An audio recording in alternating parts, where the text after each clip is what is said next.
Kwanza my generation Gen Z. Yes. We just want to sit, chill, earn money via online, tap.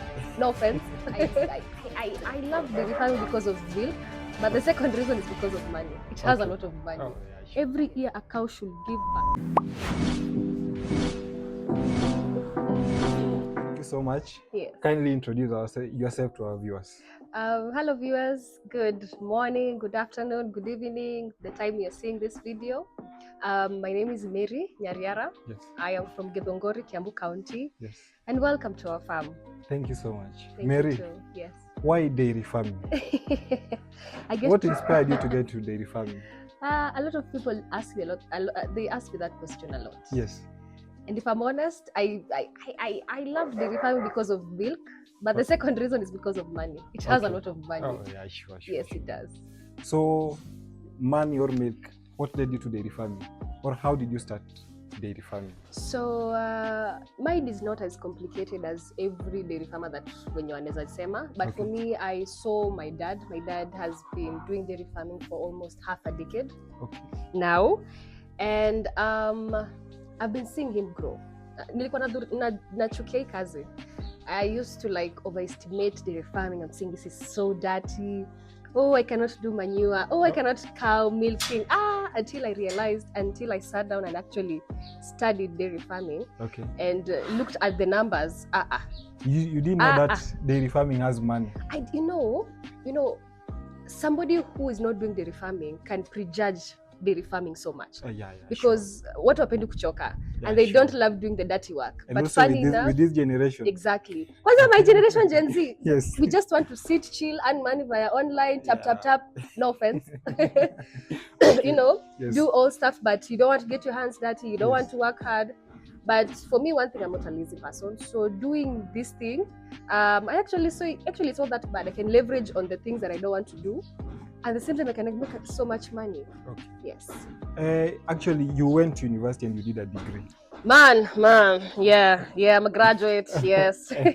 So many graduates are complaining about jobs, but you decided to get into dairy farming. Let me tell you something. I tarmacked. I have experience, guys. After graduating, I was so excited, throwing that cape up and like, yeah, I'm done. And having a degree, you're very entitled to, getting a job. Exactly, because you know what? I have a degree. I'm better than somebody in a diploma or something, because somebody who was just dropped from high school. So we have that entitlement as graduate, but until nilikuwa na life kanionyesha wewe, relax.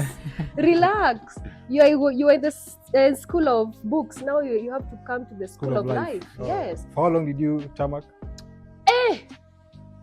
For years now. Okay. 4 years. Until I just got tired, because you are taking a CV from one point to another. Yes, you are getting a job. Probably it's a contract. They're not paying you well. Leave alone paying well. They're not even paying you the commission itself. So it was very frustrated. Yes. And then I saw some of my friends that, they focused on, when I was in school, they decided not to go to school. They focused on dairy farming. And I saw their lives are even way better than even any graduate that has been in a 9-to-5 job, no offense, 9-to-5 job for over years. So I decided, you know what? Let me begin this. Let me join my dad. Let me see what he's doing. And right now, I do not regret it. You don't? Okay. Not even for a second. You started with the farming with your dad? Yes. And then I joined. Majority of you, as the viewers, he'll show you our farm there. This is a different type of project we have. As a farmer, hapa lazima ukue mjanja. So at my first farm, now there we have business partnership with my friends. So there we about tukashikana and then we grew. And then, you have to expand. They say have various income streams. Now you're in our second farm where we make money. Yeah, sure. Yes. How many cows did you start with? I wouldn't say they were mine personally, because everything that I have done, I've used my dad. Okay. Yes. So I will say everything I say, hata nikisema hizi ng'ombe nilianza na mbili, I started with my dad, because I have seen him grow. Amelose ng'ombe, amepoteza ng'ombe. I have seen nimemsaidia hadi kubeba dhara. I know. What is dhara? Dhara is napier grass. You see how people always carry napier grass on their backs? Yes, we have done that because, at home in our family, we love to support each other. So, this dairy farming is a family business. As much as I'm doing business with my friends, this is also doing family business with my dad. Okay. Yes. So that's how you entered into dairy farming. farming, yeah. Okay. Yes. Which breeds? Because we understand there are different breeds. Yeah, it's of true. cows. It's true. Which breed did you? So majorly in Githunguri, we focus with milk. So for us, as you're going to see around, we have so many Friesians and Holstein Friesians. And sometimes we can add 1, 2 Ayrshire's and Jerseys because we want the quality of the milk to be better. Okay. We're going to discuss more about the different types of breed and how you're going to choose it, depending on what do you want to major on as a dairy farmer. Because people when they start dairy farming, they have different agendas. Yeah, sure. You cannot start a business without having a business plan or understanding, what, I want to begin this, this is the end goal, you understand? Yes. So for us, majority of people in Githunguri, we are farmers in terms of producing milk because we have a cooperative known as Fresher Cooperatives. Here in Githunguri? Here in Githunguri. So for them, we sell our milk to them. Now when we sell our milk to them, they produce now the value, we call it the value addition. Yes. So where we have the yogurt, we have the cheese, we have the butter, Yes. Fresh has not yet produced ice cream, but I will produce my own ice cream because I love ice cream so much. Yes, yes. So for now, as a farmer, as much as you want to think broadly, you cannot expound on everything. Yeah. If you're starting a business, you have to measure on one thing.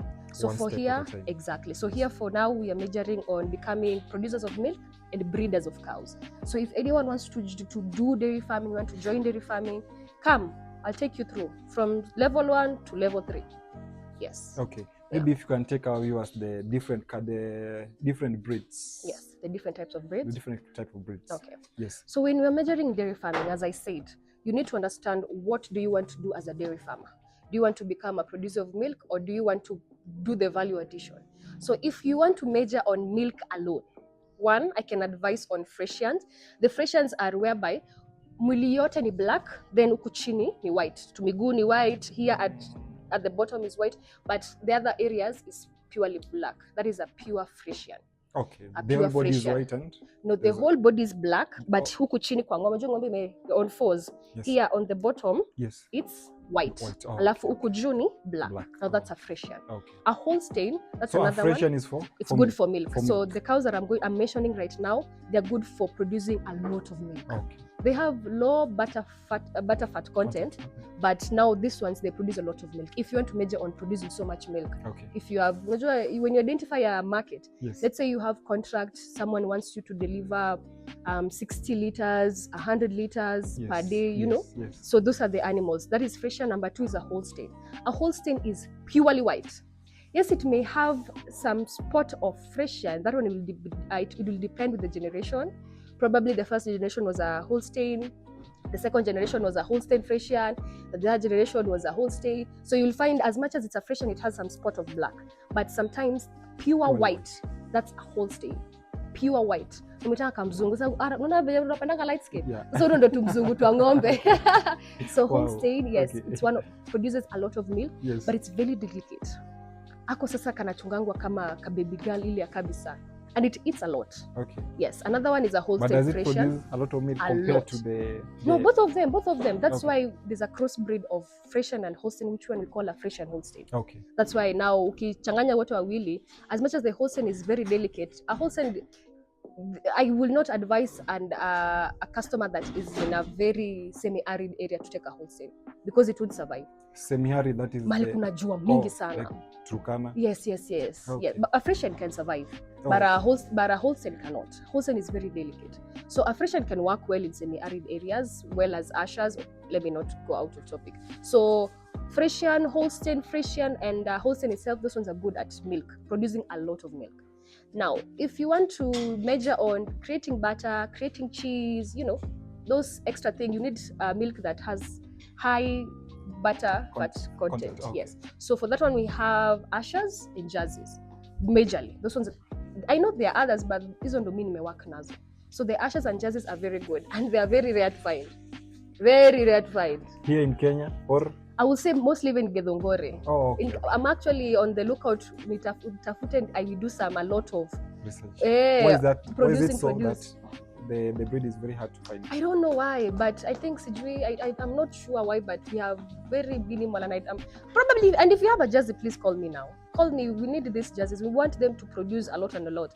because you know there's so many people who want to produce the butter fat content. Yeah. They want to do cheese, they want to do butter, and those zikiwa na Ayrshire's, they are very good. We also have another one called the red Friesian or the red Holstein. It's usually red with some patch of white.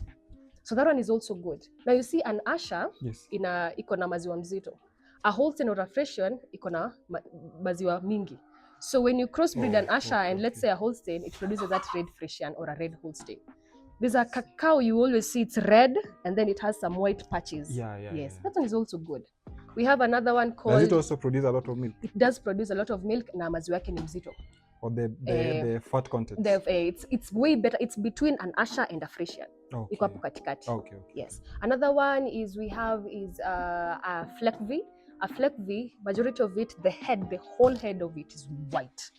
And alafu kunyuma it's either black or red, meaning either it has been crossbreed by an Friesian or an Ayrshire. So you know, this crossbreeds inakujanga when majority of us, when we do some AI, artificial insemination, where you call the vet to, you know, insert a semen inside your heifer. And then we're going to talk about that in terms of breeding. Sure. Yes, so let me not go out of topic. Yes, so those are the different types of breed that we have around here in Kidongori and the ones that I've worked with. Okay, maybe if you can, this one, which kind of breed is this one? Now this one is a Friesian Holstein. You see it has a black and some patches of white. Oh. Yes. And like this one? Yes. Now this one is also a Friesian Holstein. A Holstein Friesian or a Friesian Holstein, the way we can use it. Majority of them we have it's Friesian Holstein because you see for Friesian Holstein they can adapt well because of the Friesian itself. Because Friesian they can adapt anywhere. Okay. Hizo ni mzuri sana. You can hata ukiangalia the videos in States, majorly they have these ones and they produce a lot of milk and that is where the future is in Kenya.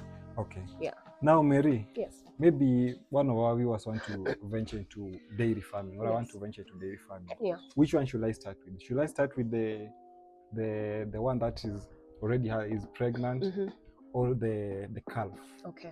Which one should I start with as a new farmer? Or as a new farmer, yes. One, you have no knowledge about dairy farming. You know nothing. I know nothing. You umeona tu ng'ombe zinakamuliwa, you enjoy the milk at home, but you know you have an idea, you know, like, you know, I would love to venture dairy farming. First step, for business, not for milk. For business, kwani nani kaya anafanya dairy farming for that one is for enzi za kitambo when our parents were nurturing us, you know, because that is what was used to survive. Yeah. But now we want to make millions with dairy farming. So first step, please come for training. Come and learn what is dairy farming. Come and learn what it entails to do to be a farmer. Because please, if you are lazy, don't even come and look for me. Okay. Why are you coming to do dairy farming and you're lazy? Remember, majority of the farmers, they do 3 times milking. Ya kwanza ni 3 to 4 a.m. Abu niambie kama ni mvivu. Will you wake up at 3 to 4? You'll wake up at 7 or probably at 8. Your cow ada imefura, imejaa maziwa, exactly. And then when you milk the cow, where will you take the milk? Because the centers, probably if you are taking it to a business place or to a center, it's already closed, you know, and milk is very delicate, so don't be lazy, sir and madam, don't. Okay. First step, training. Come and understand what dairy farming is. Come and learn the challenges, because for me, I'm going to take you through everything. The challenges, the losses that we have gone through, everything that entails this regarding dairy farming. Come and learn. Then the second step, depending on who you are, because there are patient people and the impatient people. Yeah. So the patient people who are ready to learn about cows, they want to understand the steps. Just come and take a calf or a bulling heifer. You know, for a calf, ni kama kutupa maybe if you can katoto. explain to us what is a calf. Okay. A calf, okay. So briefly, let me just expound. Yes. So from 0 to 6 months, that's a calf. 0 to 6 months, okay. That's a calf. So a calf is, you know, from 0 to 3 months, this is a winner. This is a calf that is surviving on milk, pellets, and napier grass. That is 0 to 3 months. 0 to 3 months. From 4 months, tunachisha maziwa. They are no longer becoming winners. They are now grown. They are now big babies. So from 4 to 6 months, now we are now taking care of their bodies. They are immune. depending on how you feed them. We'll talk about feeding, don't worry, how you feed them, because we want to nurture them in a way that once they become heifers or bulling heifers, I'm going to expound on that, they are able to be, 1, well-bodied, 2, they are healthy, 3, when it's time for steaming, they're able to grasp the semen quite fast. Steaming now is the uwe wakati wa sasa kuweka semen. Okay. Depending, you can do it using AI or you can use the vet. So from 6 months to around 15 months, because with the advice of my dad, because of what I've seen him doing, the best time to prepare steaming of a heifer, it's between 13 to 15 months. So there you are preparing it to now be in a position to now be on heat and be in a position to now receive a semen. So now from 7 months to around 15 months, now there we call them heifers. A bulling heifer is now a heifer. Once, please remember, a heifer hajawaiza. It's a heifer. A heifer is a calf that's already grown. Now that's what we call a heifer. A calf that is grown. So the heifer is from the age of 7 months? I will say 7 months to 15 months. Because majority of the farmers, they will either serve their animals between 12 to 15 months. That's when they serve their heifers. Now to be in a position, to now become milkers. Now, once you have put a semen into your heifer, now it becomes an in-calf heifer. An in-calf heifer is a pregnant cow that has never given birth. Okay, so you mean that from the age of 0 to 15 months, I can now serve the heifer? Yes, now there you have already prepared it, you have already fed it well, it's looking healthy, it's grown well, it has moved from a calf to a heifer, and then it has now matured well enough. Now you have prepared it through steaming. There are some kuna chakula tunaipair for preparing it to be on heat. Once it's seen it's ready to be on heat, you put semen on it. And how will I know that the cow is on heat? There is a way it behaves. There is a way it behaves. One of the ways that I've seen it, there's a way it does its ears. Okay. Or another way you can know it, inashinanga kipandiliana juu. Yeah, there's some, if you're a farmer, you know this thing, or if you have visited a farm, you will see. Just chicken. Hey, tunapandiliana juu na zadhani. But that also means we inataka ndume sasa. Inataka ndume. So once you have understood till they are in-calf heifers, you need to understand that there are 2 ways on how to be able to get a semen. Number 1 is either through artificial insemination, whereby artificial insemination you call a vet. And the advantage of many farmers using artificial insemination is because you can choose the type of calf, gender, the one that you want. Do you want a heifer or do you want a bull? A heifer ni dem ng'ombe, the female cow. Alafu bull, it's the male cow. So the advantage of AI, it's that. So you tell a vet, I want a sex. When you use the AI, it will give you the specific one that you need. You say you want a sexed semen. A sexed semen means I am specifying that I want nataka mbegu ya heifer. Yes. And that is what will be inserted. Is it 100%? Yes. 100 and a million %. That one I can assure you. That's how you're able to produce more heifers than bulls. You can be able to control it in your farm if you use an AI. But when you incorporate a bull, you cannot know the gender.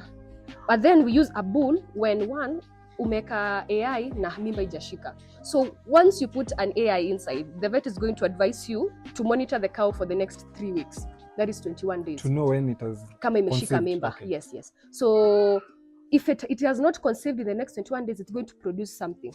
So you're going to know hiyo bado hajashika mimba. It's going to produce something. A fluid. Yes, a fluid. Okay. Unajua hiyo bado hajashika mimba. But now kama imeshika mimba, the vet will come, let's say after probably 2 or 3 months or even 4 to come and verify kama sasa yani anaweza shika kama hiyo kitu already imegrow ndani yake. So in between that day when if in the next 21 days it has not produced any fluid, you now relax. You wait for like 2 or 3 months, now call a vet. Sasa aone, sasa a monitor now venye mimba hiyo ng'ombe iko. What if the fluid has been produced? Do you insert so again? You have to wait for it. Now for me, kama haijashika the first time, I just use a bull. So you don't insert the AI again? Yes, no, immediately. No. You're using money to call a vet and insert AI. It's not free. How much is it by the 10,000 cheapest. Wow. You can imagine how many, let's say you have like 10 bulling heifers, 10,000 each of them. That's times 10, that's 100,000. Same age Ashika. That's $1,000. My friend, can you take a bull and put it inside and it will do our work? And a bull cannot get out of that cow unless it has verified. And there's a way it knows it. And there's even okay, staying in the farm, you get to realize it. So there's a way a bull will just go on top, and then there's urine the heifers, the bulling heifers will produce, or just any cow will produce, and you will see the excitement of the cow. Inajua hapa imeshika mimba. So for a bull, it's always a sure bet. For AI, let's say 80%. Kama ina fail labda 10 or 20. So which one will you prefer to our farmers, the AI or the? It will depend. One, it will depend with your finance. Two, it will depend. Do you want to produce bulls or do you want to produce heifers? Do you want to specify on the sex semen? But if you don't have a problem in producing any calf, just choose a bull. If you want specifically heifers or specifically bulls, just choose an AI. Yes, because an AI, there's an advancement. They do those research.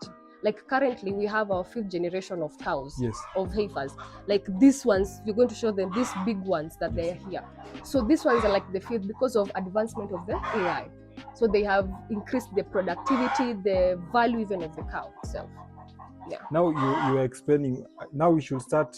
I'm a new farmer. Now a new farmer. So I was saying, if either you are a patient or an impatient. If you're a patient farmer, please come for calves. Come for calves. Yes, you're going to spend more money, but you're going to be learning in the process. But if you're the impatient farmer, please come for an in-calf heifer. An in-calf heifer now, the one that has been served. Yes, exactly. An heifer that has already been served. And please note, it is not cheap. It is not cheap. Which one? An in-calf heifer. It is not cheap. One, we have already served cheap this to cow. Maintain or cheap to buy? Cheap to buy. Okay. To maintain, you're going to maintain it. Let's say if you come for it, if it's 7 months, for let's say 6, 7, 8 months, enjoy nakanga 9 months. So it won't cost you so much. You just buy feeds for like the period of time, and then from there, when it gives birth, it produces milk na maziwa yake sinaona itakuwa inajinunulia chakula. So if you're an impatient farmer, please come for an in-calf heifer. In-calf heifer is the best. I will not advise a new farmer to come for milkers.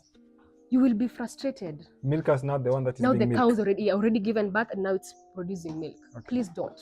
One, you have no idea how to take care of a milker. You do not understand the condition of a cow. You do not know anything regarding a cow. Unless you come for these milkers, na ukona mfanyikazi mwenye akona experience ya ng'ombe.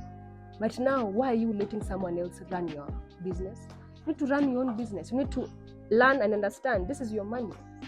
This is not a charity event. It's your money you are messing with. So for new farmers, please come for in-calf heifers. Leave milkers. Milkers are for people who experience.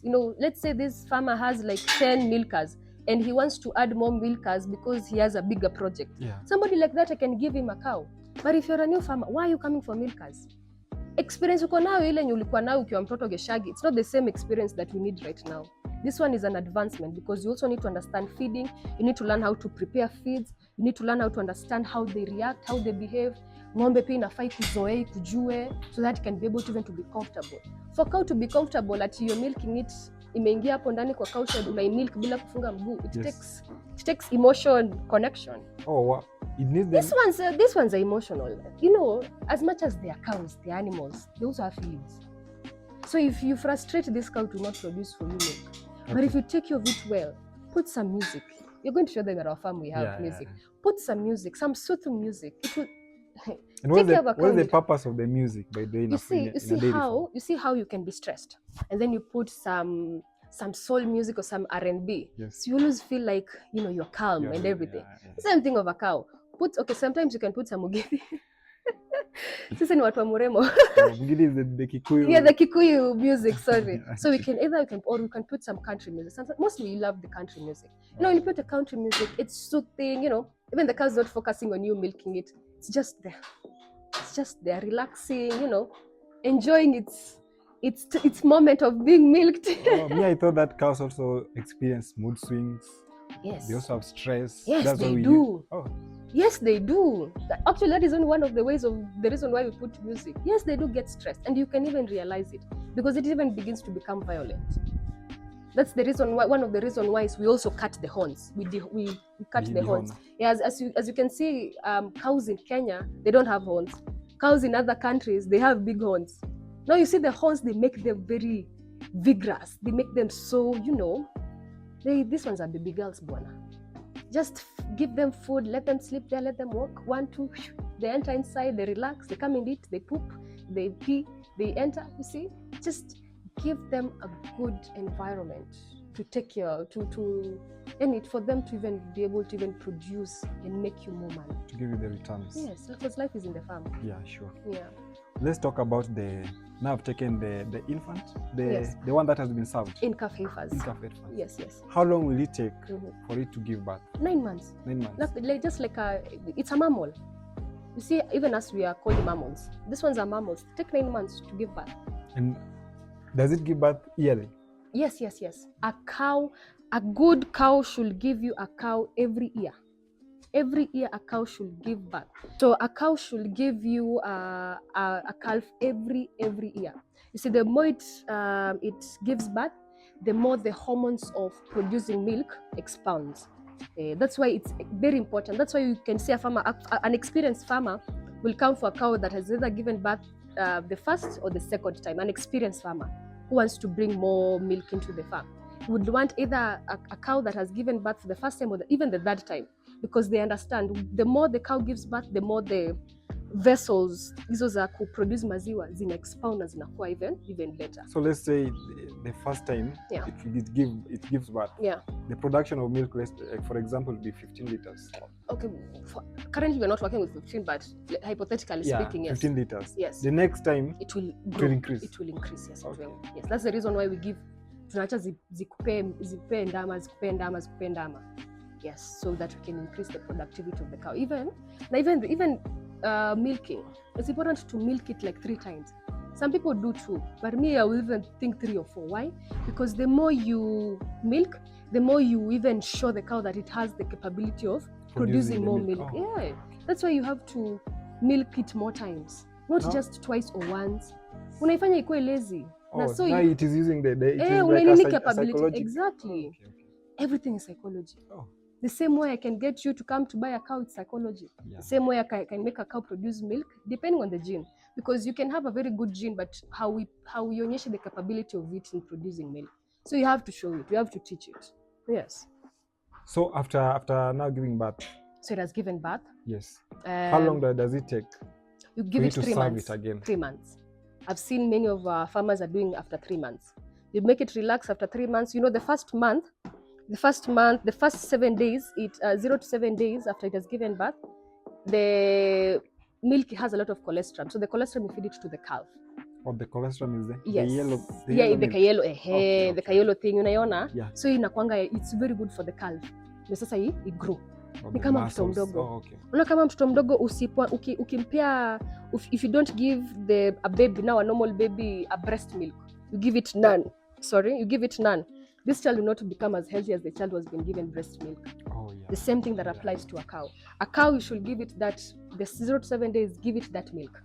Give it that milk, let it drink, let it grow. You know, at that moment, first of all, for us, we separate the calf from the mother. Because these cows are smart, but let's not misunderstand cows, guys. Yes. Because you see, one thing, these cows, what they will do is, you have umezeka pamoja na calf yake.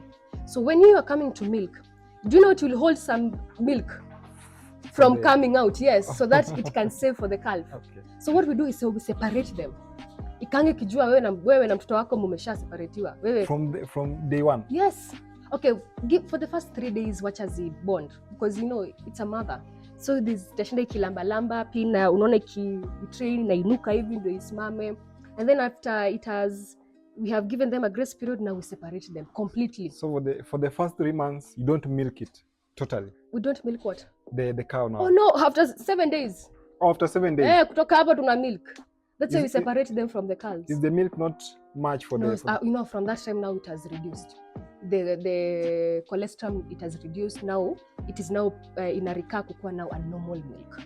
Yes. Oh. Some they can use even 1 month, but that is too long if you're into business. No, I'm asking, like, if you leave it for 7 days and the cow is producing a lot of milk, these are not dangerous to the calf? No, it's not. No, it's not. You see, from 0, let's say from 0 to 7 days, it has produced that yellow. Hiyo maziwa yake iko na ako kanini. Hata samini inakuanga hata 3 days. Iko na hiyo cholesterol in that milk. So that one we feed it to the cow. That one even you yourself cannot consume. Okay. Yes. Even if the cow is producing 20 liters, you leave it for the calf? Yeah, you leave it for the calf. Because you see that cholesterol is not healthy for you. Oh. It's not healthy for you. So once you have monitored your cow, for that month, ukiona wakati hiyo mambo ya nini, hiyo cholesterol imeisha, now you can begin now even serving, milking and serving other people. But now inside there, the cow is also taking milk. Because now for a calf, from 0 to 3 months, we do teach this feeding program of calves, heifers, in-calf heifers, milkers, everything. I'm not going to spill all the tea. Okay, maybe if I want you to come. can just touch. How Yes. do you give milk there? Now you have. So you can say from 0 to 1 month, we give them like 8 liters. Which method do you use? Kuna mnyonya calf. Okay. These are when you guys come, I'm going to show you even we are going to get the feeds, even we are going to get the tank for milking, everything. I'm going to show them. There's that bottle mnyonyi for a calf, yeah. So that one is what we used to serve them because they're babies, they're still kids.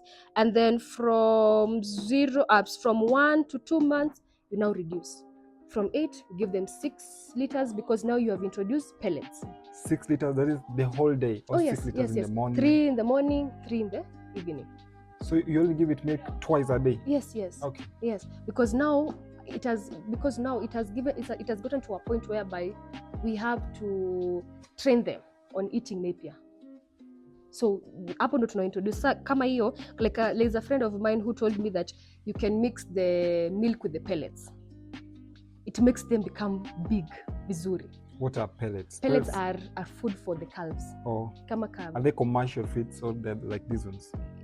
I would say they're commercial feeds. Okay. Yeah, they're commercial feeds. Oh. Yeah. So before you introduce napier. Now if we say from 3 to 4 months, now we have reduced. We are now giving them 4 liters.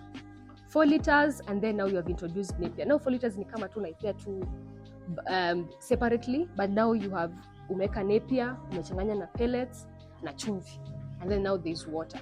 Yes. So there you give it, and now you are well. So from there now, once imefika 4 months, stop giving it milk.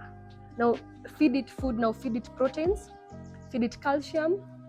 Give it an energy feed. Now for protein, dairy meal, it's very good. For energy, give it maize germ. For salt, you go to an agrovet and specify that I have a calf, so I need its own type of salt because of calcium. And you can also incorporate yeast. Yeast assists in digestion. Okay. Yes, it helps and boosts them in digestion. Once you help a cow in digestion, in a dishi, like ikula, it grows. Yes, it grows. Okay. And when it grows, once it becomes a milker, it will not disappoint you. You have said that for proteins, you give them dairy milk. Dairy milk. Dairy milk. I had dairy milk. Dairy milk. All this you get in an agrovet? Yes. We have shops that sell them. Oh, okay. Yes. Now after 4 months or 3 months, now you can serve the mother? No. Yes, after 3 months, you can now, sasa unaanza kusteam, unaona kama iko ready ku receive mbegu. Now, do you stop milking it immediately after you have served it? No. We stop milking it at around 7 months. No, let's say 7 months. 7 months, you have served it today. Oh, yeah. After 2 months, or 1, 2, 3 months, it has been confirmed that it has imeshika mimba. Yes. So once you do that, you now continue milking till 7 months.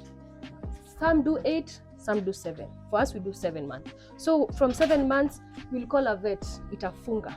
Kuna venye wana inserting a certain needle, inafunga. So it will not be producing milk. Now it will focus on the baby growing, and that's where we will feed it so much calcium, because hizi miguu zinahitaji kukua na nguvu. Yes. Okay. Yeah. So by that time that you have served it, does it still produce the same milk? Yes, it does. Okay. Yes, it does. But the more the child is the calf is growing, the more pia ina reduce kidogo. Pia na imechoka. It's a mother, it gets tired. So once you see that imeanza kureduce, lazima ita reduce ikipata mimba. The more it grows, ikireduce, lakini itakuja kurecover afterwards. Okay. Yeah. And then you separate them now. I saw you have a maternity. Yes, okay. You're going to show them. We have a maternity. Yeah, so now for maternity, it's now the place that now it's around 8 months. At least there we also have space to help them to now give birth. Because a cow itajisaidia kuzaa. But sometimes you need to support them. There's a formula ndio sasa isivunjike mifupa. Okay. You turn the baby, now you get removed. So that's why you take them to a maternity? Yes. So that we can even have enough space to even help them give birth. Wakae hapo na katoto kake karibu siku 3, separation. Now let's talk about the feeds. The feeds. Where do you get your feeds? So we have 2 types of feeds. We have the fodder, the dry fodder, and we have the concentrates.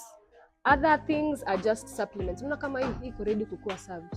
Unaona inataka kukua kunini? This one. Yeah, it's on heat. Lakini iko served already. I don't know why it's behaving like that. Okay. So dry fodders are hay, napier grass. Okay. Yes, majority of them. Yes, this one. Like these ones? Yes, these ones. These ones are dry fodder. Okay. Though it has been mixed with concentrate. But easy, then tunaita dhara in Kikuyu. But these ones are napier grass. And you can mix them with hay or maize stalk. Those are the dry fodders. Now concentrates are what the dairy meal, the maize germ, the wheat bran, pollens. Now those ones are concentrate, depending on your animal, depending on its age, depending on its purpose. You know, you have to come and understand this feeding system. I don't want to spill all the tea. I want them to look for me. Okay. Maybe you can just give them a brief meaning. Mm-hmm. Does every breed has a different feeding program? Yes and no, because some were just omitting some things and some we are adding. You know, when you're talking about an in-calf heifer and a milker, yes, they both eat napier, but both of them kuna concentrates zingine they don't eat. Yes. You understand? Yeah. When it comes to salt, each cow has its own type of salt to eat. So feeding, it depends. And we also do have a formula on how you can feed concentrate on milkers. Because if you give them concentrates, they will not produce milk. If you overfeed them concentrates, they give you acidosis. So you have to learn proper feeding. Acidosis, sir? Acidosis, yeah, it's a kama kukuwa na acidity. Oh, in the body, yeah. That's why you also incorporate yeast because it's assisting digesting, like molasses. Oh, by the way, what is the purpose of molasses on the feeds? It in terms of molasses mostly is fed on milkers. It helps in high productivity of milkers. Is the lactating cow or the milkers. So for molasses, and please don't feed your molasses Don't feed the molasses directly to your cow. You know, put some dry fodder and then sprinkle some molasses. Because when you feed molasses directly, remember it's so sugary. It's extremely sugary. It will destroy the teeth. Once you destroy the teeth, the cow can't eat. Once it doesn't eat, how will it be productive in your cow? You tu unabidi tu umeiuza kaa nyama. Now that's lost to you. So you have to learn proper feeding. Yeast is very important. It helps in digestion. Kuna venye, let me tell you, even even us as human beings, it's very important to have acid in our body. So we have the hydrochloric acid in our body. Yeah. Yes. Hiyo inasaidia to kill some bacteria. The same thing, the yeast is required to do some work inside there. I don't know if I should go back to school and become a vet. Yeah. Okay, now feeds are expensive. Yeah, they are. And when you are getting to this kind of farming, you are doing it for business. You need to maximize the profit. Cost productivity. Yes, cost productivity. Yes. How do you do this with the feeds? Okay, so in terms of feed, one, you can plant, like the dry fodders, just plant. The napier grass, there's a way you can plant them, and then when it gets to, let's say, 3 to 4 months, I think that's the last period. You know, when you come, we're going to take you through on the different ways of even planting it. So that is one. The second one, you can prepare your own feed with something we call silage. Silage is, okay, a lot of dairy farmers, you'll see them planting maize stalk. That maize stalk is what is used to create silage. Now this is how you prepare silage. This one I'll give you a tip. They're on it. Yes, they are. Okay. And they've already been served. You're even wondering, hey, okay. we need bulls. Okay, now you are talking about silage. So now how you prepare silage is there is a polythene bag, a very heavy, thick polythene bag. Yes. You create it. You have already built a hole. So you have to place it in a place, one, that is very cool. Two, should be airtight. Hakuna hewa inaingia ndani ya silage. So what you do is you place the polythene bag. The hole, is it plastered? Concrete?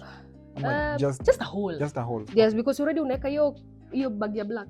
So when you put that, grind maize stalk to extremely tiny piece, like kama kisiagi. Hapa hatuna hata maize stalk, hata hizi ni kubwa kubwa. They should be so tiny. Okay. So what you do is first you place like area tu kidogo, unamwaga that maize stalk already. Yani there's that machine of slicing it. Now after putting the black polythene, then you pour a molasses and then you step on it hadi hewa yote itoke, umwagilia another maize stalk, umwagilia molasses. So hiyo feed ukistore, it may even feed you for very many years. What is the purpose of molasses? So najua molasses inasaidia for preserving. Preservation. Okay. Yeah. Alafu pia hiyo mnuko sijui nafanyanga nini hizo ng'ombe za maziwa, they love it. Or one of the ways you can, instead kama hauna maize stock, you cannot prepare such a thing, what you can do is you can work with these people that sell mananasi, pineapples on the road. Yes. Let them give you these pills for the pineapple. Come and grind them and then mix them with this napier. For the milkers, it will help them in high productivity. It will serve the same purpose as the molasses. You have to learn how you can be in a position to incorporate feeds, save cost, because you cannot, unajua, concentrates are very expensive. Yeah. Aki, they are expensive. Kwanza sahi, please sir, Mr. President, tuhurumie sisi wakulima. Concentrates are very expensive. So you cannot give them throughout. So sometimes we insert some things. What you can do is you can put napier. Sometimes you can put French beans. You can put minji. Yeah, but that is once in a while. They're expensive. Minji on the feeds? Yeah. Okay. But don't say to is it peeled? No, just like that. They eat, because you also have to look for ways on how you can be able to produce as many milk as possible. That is the essence. We usiangalie pesa. At this point, as much as feeds are expensive, hizi ng'ombe zitajinunulia chakula at the end of the day. Ni venye tu once you begin dairy farming, it will cost you some money, but once imeshika, it will live with profit, it will pay your workers, it will take care of the cow shed, it will take care of the cows, it will buy the feeds, it will even pay the vet. You can even have insurance. But it's important to have insurance for your cow, just in case something happens. You have something that is if you're doing a large scale and you are serious about this. Yes, so feeding, you have to incorporate, you have to think beyond. Sometimes if you don't have the concentrate, let's say you have fed it like four times in a week. Let's say like the 5th day, put dry fodder, mwagilia molasses zikule. Okay. Yes, kwingine eka some supplements. Put some supplements that will help these cows to grow. Hata zao zenye ni kama venye unakulanga pizza sometime. Ndio zikula pizza kila siku. Yeah. So leo utakula ugali hadi Wednesday, walunje na walua. You eat ugali and then on weekends we change the diet. That's the same thing you do to cows. Okay. As much as they're animals, please be considerate of them. Yeah. And how many times do you feed them in a day? We do twice. In the morning? Yes, and in the evening. Okay. And we put good quantity of feeds. Sasa tunawapimia chakula. Kwa unapimia ng'ombe chakula. But I heard that you don't need to overfeed them. When you don't overfeed concentrates. Don't overfeed concentrates. Give it good food. Okay, I understand when they say don't overfeed it, it's because you don't want the cow to be fat. But there's a way you can monitor it. Let's say, for instance, for us, we say a cow cannot eat less than, you see this 20-liter bucket or this 20-liter bucket ya paint. Yes. Isikule less than 2. You see, you monitor it from 2 there. 2 in a day? Yes. Per feeding. Per feeding. Per feeding. That's a grown, even this one? Hizi ni zile grown. Okay. Hiyo isikue minimum, isikue hiyo. If your cow is feeding less than that, teach it how to eat. And then, how will dry fodder make a cow fat? I don't understand. I feel like feeding too much. I feel like the yeast is what will produce, and too much concentrate is what will make the nini be fat. And that is my own opinion. I don't know any other farmer. You can correct me, because I am also here to learn. I'm not perfect. Yeah. Yes, I'm here to stay for decades, so I would also learn from them, from the comment section. Yeah. So for me, please feed. Wacha kupimia chakula. Unaipimia chakula kwa nini? Don't put enough feed. Ndio ng'ombe inajuanga kishiba, by the way.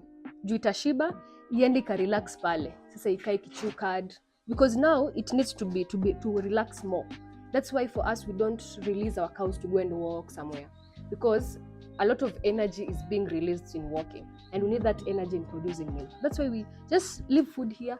Zitikishiba zitaenda relax pale, zilale. Zikiwa na just tarudi hapa. Said nazo they don't know when they are full or not. Stop putting cows as if they don't have sense. They do no understand. They just don't talk. That's all. They don't talk. Okay. Yeah. What about the water? Some use the different traps. Yeah. Some they can use the traps. You can show them. For us, we have a piping because the system. other farm I saw a different. Yes. As for us, we have it's a large scale farming, and we tukiweka kwa traps, tunaweka traps ngapi? Hizo traps ni nyingi sana. And then you can imagine let's say 100 cows feeding on like 2 or 3 traps. You know, chafu. Hygiene, we're going to talk about hygiene. Hygiene is very important. So that's why we incorporated the piping system. So if you're a farmer, please chimba borehole. Let that borehole have water, because a cow without water, what are you doing? The feeds are dry also. Yeah, exactly. So it needs water. It needs a lot of water. And that's why that system we have, this pipe, pipe too, by the way. That piping system, and then that bowl, and then you don't even have to teach them how to get the water.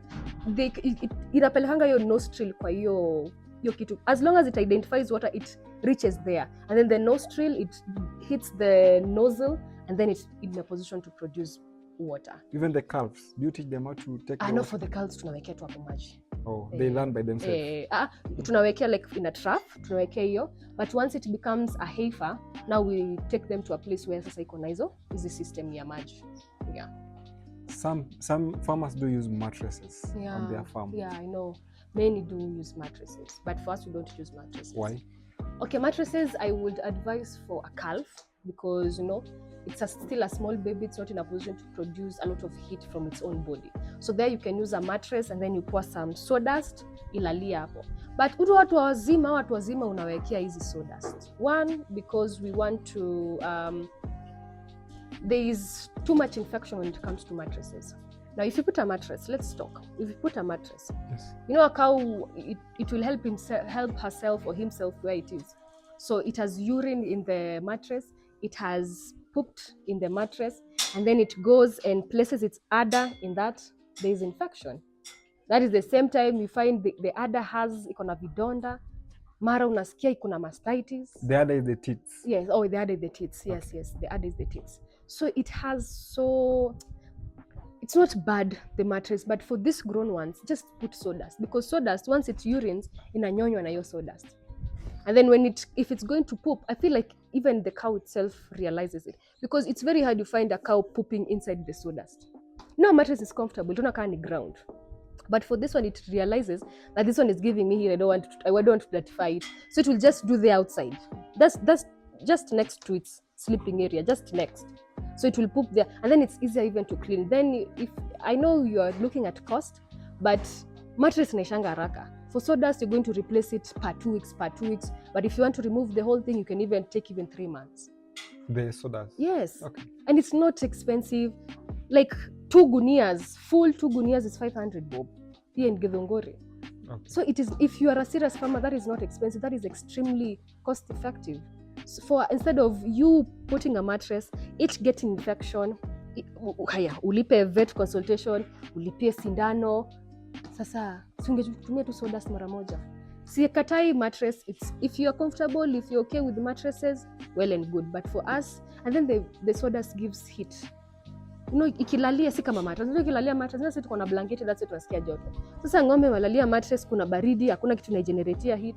But at least sawdust, ikilalia iko na kajoto fulani. There's some warmth in it. So Don't be selfish. Think about your cows. Okay. And how many times are should the vet visit the farm? One, deworming should be done every 3 months to be able to identify if your cow needs to be dewormed. One, kuna kwanga na uchafu fulani napenda kutoa kwa macho. That is one. Two, there is like a black thing huwa inatokea kwa pupil. That is one of the indicators that you really need to deworm your cows. The other thing, when it's sick, you know, sometimes we are going to expound more on diseases and hygiene. When the cow is sick, you call a vet. When there is infection, call a vet so that the vet will be able to advise you on what to use in terms of disinfection if there are diseases, if there's an outbreak or something. Yani, whenever you see your cow is behaving weirdly, just call a vet. Usijifanye daktari. Ati venye ukipata homa unaenda kununua nini? Unaenda kununua Flugon. Ng'ombe ikikuwa na homa ita vet, because you can never know what is happening with this cow. Don't unless you are a farmer and also a certified vet. Usituache kujifanya madaktari. Kindly. Okay. Maybe if you can explain to us the different kinds of diseases that affect the dairy. Okay. So I'm going to talk about the common ones. You can do more research. If you're a good student, you know you have to do more research. So I'm going to expound on 3. Number 1, something we called foot and mouth. Foot and mouth is brought by people like you and I. Dogs and chickens from outside the cow shed. You know, these things, they carry diseases, they carry germs. So when they come here, these cows will infect them. These cows, they are indoors. They don't move around. Yeah. So you as a person, you're moving around. So you are carrying all the types of diseases and everything. So when you come here, you leave foot and mouth to these animals. And foot and mouth are very dangerous. Kwanza, there was a time there was an outbreak in Githunguri. Is it airborne? Yes. Okay. It destroyed a lot of cows. It finished kumalo. Done. So that's why if you go to very many farms, you'll see that they have kept water. They have poured kerosene and some soda ash. So these ones are used for disinfecting, because we carry so many of our germs from our feet. Yes. So we disinfect. Either you can pour some sodium, you sweep them, you pour sodium and we call it igata in Kikuyu. So you buy it, you mix it with a little bit of water, you spray it everywhere. That is one. So that is how you are. That is one of the diseases is foot and mouth, and that is how you are able to control foot and mouth by using disinfectant. Sign of foot and mouth? Some drooling, some weird drooling from the mouth, okay. Some weird drooling. Inaweza kushtua hadi some zingine ni kwanga hata kama iko na damu. So there's some weird drooling from the mouth. Yeah. Does it also affect the milk production? Very much. Okay. It's sick. The cow is sick. How will it be able to produce? As much as it will produce something, not its main productivity. It will produce, but itakuwa kidogo sana because it's sick. Even you, when you're sick, you can't do anything. Same to a cow. If you become sick, it's very unproductive. Yes, so that is one. Number 2 is mastitis. Mastitis is caused when milk has been left at the udder. Udder ni tits. When I'm talking about udder, I'm talking about tits. I'm trying to use you want you guys to know this terminology of dairy farming. So udder, you will find mastitis ni maziwa imeganda kwa udder. So you see, a lot of people, they love using the machines. I am not against the machines, not even for a second, because machines, one, they are cost productive, but now the machines are not removing every milk from the teat. So when it leaves milk inside the udder, hiyo maziwa igande kwa udder yake, ndio mastitis inakuwa produced. So it's very painful. You see, when you're going to milk a cow, unashanga hivi. Because of the pain. Because of the pain. Juu maziwa imeganda huko na ifai. Hii kazi yake ni kutoa maziwa wetu wa kila kitu. So sometimes the machine cannot. I don't know if you're a farmer and you have a machine that works well, it removes every milk, and you have never experienced mastitis, please contact me. I get to see those things. At least it will help our farmers to identify good milking machines. But mastitis is also one of the causes, and it's very painful to the cow. It's not airborne, it can be spread from one cow to another. Hiyo tu ni specifically for a cow. It is very, it can be cured. Just call a vet. There is a kasindano itaidunga. for like a period of some days. Iyo maziwa, yes, you won't take it to where you're selling, because you know it's producing some weird color from the milk. But after some few days, the cow will be okay. That one is treatable, and it's not that itasumbua sana. Yes, that is what we call mastitis. The other one commonly yenye tunapatanga ni ticks. Ticks, mostly ticks are mostly found kwa wanyama wanapenda kupelekwa nje. Unapatanga kama tuko na tuzundo fulani hapo. I hope the viewers can understand my language. Pimples. Yes, some weird pimples, and then it looks so shaggy and everything. But that one, what we do is we spray. So that one can be spread to cows. So what we do is, one, we vaccinate the cow that has the ticks, and then the other thing is we spray the whole cow shed so that the ticks can die. You know what? Yes, we have vaccinated the cow, so the cow itself, it's safe, but the others, it's still not safe because the ticks are still active. I thought the ticks are these ones, the moving ones. Yes, the moving ones are the ones. How will they die when you have vaccinated? Yes. What you have done is you have prevented the cow itself from being infected by the ticks. Okay. But now remember, there are these outside ones. Hizi ng'ombe sasa wenzake sasa. The ones that have not been infected, but they can easily get the ticks, because you know ticks can jump from one cow to another. Yeah. So what you do is you spray. As much as you're vaccinating them, spray so that you can kill them vizuri sasa. Unaona sasa kama ticks, kama ng'ombe imevaccinatiwa, it will produce those two carriers. I did not do biology, I'm a physics babe. So I cannot have the terminology as well. Yes. So sorry. So you see, when ticks hiyo kitu kidungwa, yes, ticks itaona hapa ni kubaya, so itaruka to look for another specimen where it can produce and feed on. Yes. So what you do is, as much as you are taking care of the cow, spread. There's a spray, we spray all over the place. We spray the cow, we spray the cow shed, we spray the areas, we sweep with some sodium, we put some, disinfectant there. So we make sure that hiyo kitu ikufe kabisa, isi attack any cow. Yes, and also deworming, very important, as I mentioned. After 3 months, please deworm your cows. When you unaweza jideworm, pia wewe deworm. Yes. So deworming, you should do it after 3 months. After 3 months. Yes. Just like human beings. Najua you unakaanga mwaka mzima. Wewe najua deworm. I know you don't deworm every 3 months, but let the cows deworm after 3 months. Okay. Yeah. Do cows also get pneumonia? You know, funny enough, I actually saw that cows zinapatanga hadi homa. Kuna makamasi toka. Yeah, they do get. It's treatable. Yeah. Ama zikinyongwa. Yes. Cows are very funny, but they get to chill with them. Yes. Yes. They are more peaceful than that friend who keeps lying to you. And maybe how have you incorporated the AI in your family?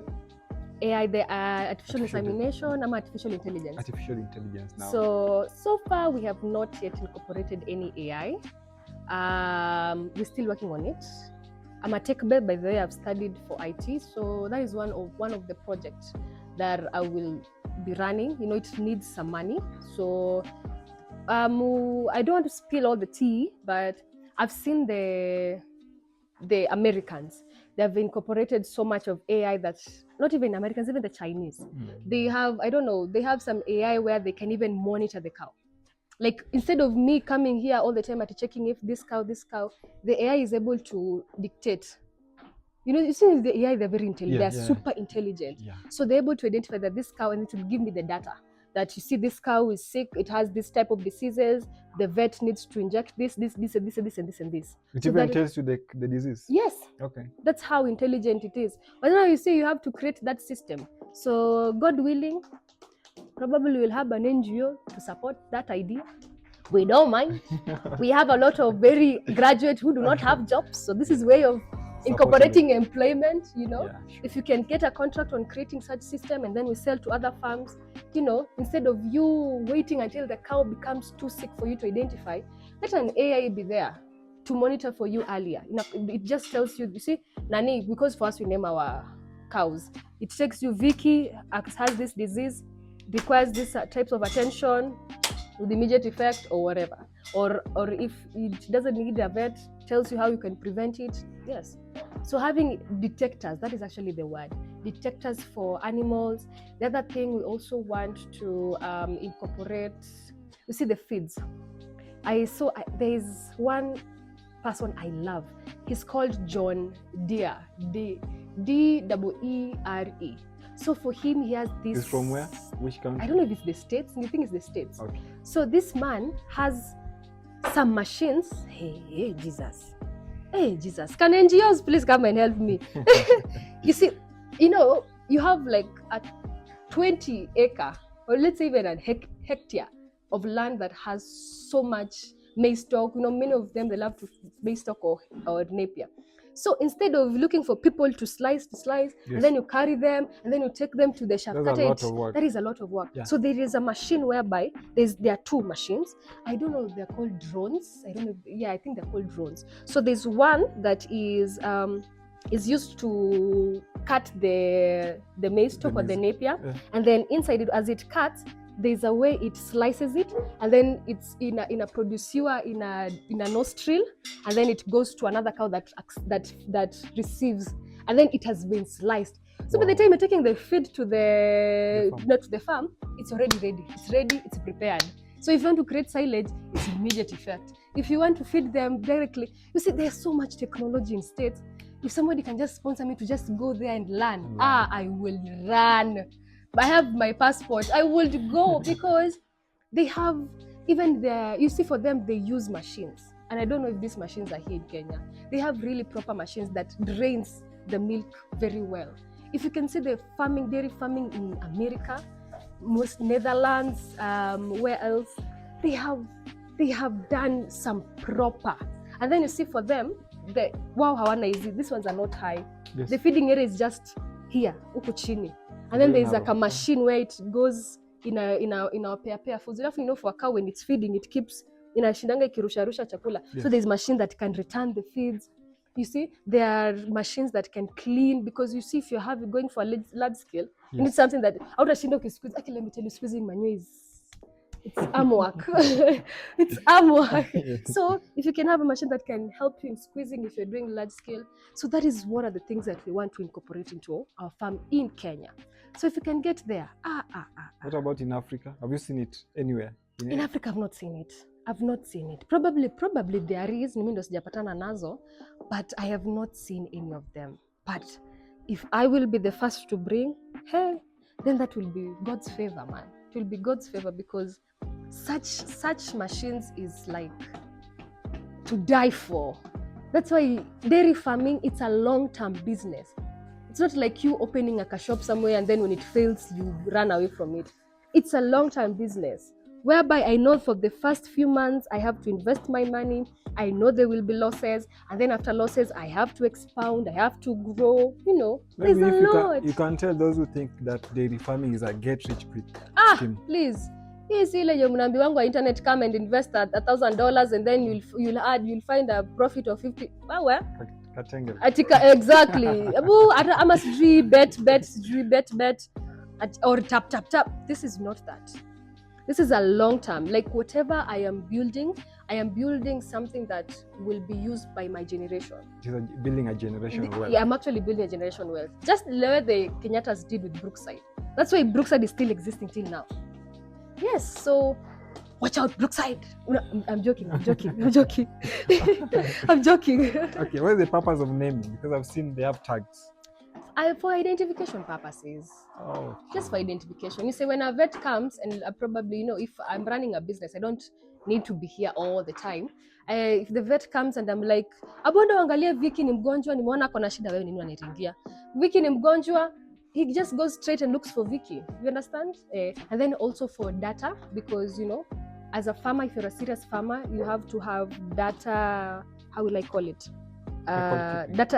Record keeping. Yes. So that's why you put your data. You say Ricky, if it's an in-calf, heifer, it gives birth to this calf. Now that's where you write the history out of it. Yes. So that's one of the ways. That is actually one of it too. Instead of writing it in a book, because a book, kama zile za gava zindanga zinapotea. So better to have a system in place. Yeah. Gava. Let's talk about milking. Yeah. Ndio tuingie kwa structure. You have said you milk thrice a day. Yeah, we do. Like, do you milk the same quality, like in the morning, 20? No. You see, the milk that 20. Will be produced lunchtime is not the same that will be produced at 6 a.m. So This is how we milk it 3 times in a day. So we do it from 3 to 4 a.m., from 1 to 2 p.m., and from 6:30 to 7:30 p.m. So in the morning, imelala vizuri, tumekamua 6:30 the previous day, so it has slept for some good hours. So in the morning, let's say it will produce, let's say 10, let's say 15 liters. And then lunchtime just already, after we have milked them that morning at 7 a.m. tumewekea feeds. So it has eaten. Now it has also relaxed, it has slept, it has drank a lot of water, it has walked around, Yes. So there, the milk can be more. You can find it to be, if it was removing 10 in the morning, it can do 15 in the afternoon. If it was doing 10, if it was doing like 7, it can do 10. Because lunchtime, you see, the food has been incorporated, there's energy that has been produced, So, but in the evening, unaweza pata ni 5, unaweza pata ni 7, unaweza pata ni 4. Sasa zile vikombenye sasa tulikuwa tunatoanga nyumbani. That is for the evening. So whatever you're producing in the morning, in the afternoon, it's not the same as evening. And I've never seen somebody who's producing a lot of milk in the evening. That one is beyond. Someone might ask, the highest milk that I can get from my dairy or my cow in a day? In a day. Yes. One, it will depend with the cow. There are some that can produce 20 in a day, some 25 in a day, some 40 in a day, some 45 in a day, some 50 in a day. It will depend with the cow. Yes, so ni wewe utajua venye utakujia ng'ombe, and ukikujia ng'ombe ina produce a certain amount of milk, kindly learn how we have fed them and give it the same feeding system that we have been giving them. So that they don't complain later. Because they always come to complain. They always come. You farmers, you guys, you always come to complain. They don't want to follow instructions. And it is you that will learn the hard way. For me, when you bring it back, it will produce the same milk that it was producing. Yeah. Because I have incorporated and I maintain the same feeding system. Yes, when it gets to a new place, it will behave weirdly because it's a new environment, it's trying to adapt. So for the first few days, yes, it will not be producing the same. But once it gets used to it, you feed it well, you take care of it well, it may even produce more than what I was producing. So it depends on how you take care of the cow. Yeah. What about the market now? The market for the milk, yes. So, because there's been a lot of complaints that there's no market. There's market or there's no market. All those who have market, they are not getting enough. They're not. They're not being paid well. Because here in Githunguri you have said you have a... Now, if you're doing dairy farming, look for a place that has, if you know you do not have a market or you do not have a place you can sell your milk and you really want to do dairy farming, just look for land, build a cow shed where you know there is a corporate. Because there is Fresher, there is Brookside, there is Palm House, there is hizi maziwa zote unazipata kwa supermarket, they get milk from farmers. So if you want to do this serious farming, like you can come to Githunguri, look for land, build a cow shed. I know you're living in Nairobi, but your land is here. You can drive, it's just 1 hour, 15 minutes drive. You just come, you have a place you can take your milk. So there is market, but you have to identify the area. You have to do your research when you're doing business, identify the area that you want to build your cow shed, understand if there is market. Because you can also build a cow shed or have cows that are producing milk and it doesn't have a corporate, but you have a contract where you can send to schools, you can send to hotels. So that is a research for an individual to be able to identify. Do the corporates pay well? Do they pay well? Kama Freshers wanatulipa 50 bob per liter. Okay. 50 shillings per liter is really good if you know money well. So if let's say you're producing 200 liters in a day, times 50, that's around 10. 1, 2, 3, that's 10,000. Yeah. 10,000 times 30, 300,000. In a month? In a month. That's a good money. That's good money. Because najua sasa watu wanaangalia ati mimi nanunua lita na nauza lita 50 bob na huko nje lita inauzwa 70 bob. But wait, we can say 300,000, but what about the cost of production? Cost of production? Yes, because you can be getting this 300,000. Let's say those 200 liters, how many cows are giving you 300 liters? Hypothetically speaking, let's say around 10 to 12 cows. 10 to 12 cows, let's say zikule chakula kama ya 100,000. Haya, utoe ya workers. Utoe ya vet, because ni vizuri kuweka just in case. Na sasa ya maintenance inakuachia profit. So you still have a profit. You have profit. ukiweza pata profit around 100,000 per month. Hiyo 100,000 then utapata kwa hiyo ofisi yenye unafanya kazi? Hakuna.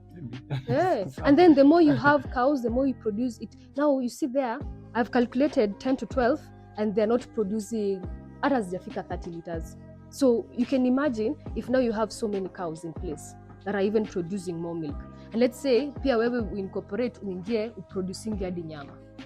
Please think long term, don't think now, because there's somebody I was telling that tunauziwa 50. Basi sema tu ni pesa kidogo. Hata si huko nje tunanuanga liter 70 bob. 70 bob, yes, sawa, you are selling at 70 shillings. Haya. Kuna siku utapelekea maziwa yako kwenye unapelekanga hiyo 70, watakosa kununua. They won't buy. And then you'll have milk that is just there, igande, familia yenu ndio itaenjoy, lakini pesa itarudi. But you see, for fresher, we take every day. There is no time ati utakatazwa pesa. Hiyo ni pesa inaingia every month. Or they pay you monthly, not daily? Yeah, they pay us monthly. Okay. Pesa inaingianga per month. So you must be a member. Yeah, there's an identification number they give you. First they come, they check the cows, because they also have to, it's a serious business even for them. They come, they wanaangalia ng'ombe, they see if it's okay. They always send their vet. They don't send just any vet. They send their vet to come and check everything. And if everything is okay, they give you a number. And with the advantage of fresher is wameshikana na GBC. If there is no rich person who has not used loans. People need to understand that.